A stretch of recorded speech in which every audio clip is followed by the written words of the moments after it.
We explain the Protestant Reformation. The Plague, the Crusades, the rise of capitalism, vernacular literature, and the Renaissance all combined together to turn the focus of Europe on the issues that plagued the Church. For instance, the Italian families had overrun Rome and taken control of the papacy, making the Pope a political office to anyone who would grant the family's favors. The new Pope, Julius II, even had an army that he would lead against his own enemies. Church officials were using their offices to gain land and wealth. Forgiveness of sins and salvation could be gained through a payment or relics, and many local priests had no instruction in teaching the Bible. Also, the Bible was not allowed to be printed in any language but Latin.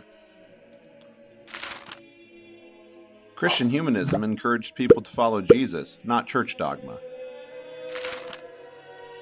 One student of Christian humanism was a monk named Martin Luther. Luther was a teacher of the Bible in Wittenberg, Germany, and he came to disagree with the teachings of the church that you needed to do things to prove your faith. Luther believed salvation could be gained through faith alone and that the Bible, not the church, was the truth.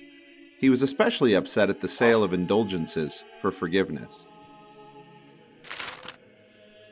He wanted baptism and communion to be the only sacraments, and he wanted priests to be able to marry. Luther wrote down all of his complaints against the church in the 95 Theses and nailed it to the church in Wittenberg. He urged the German princes to overthrow the papal church and establish a German-led one. The church responded by excommunicating Luther and putting him on trial for heresy at the Diet of Worms. Luther was made into an outlaw, but his statement started a revolution across northern and central Europe.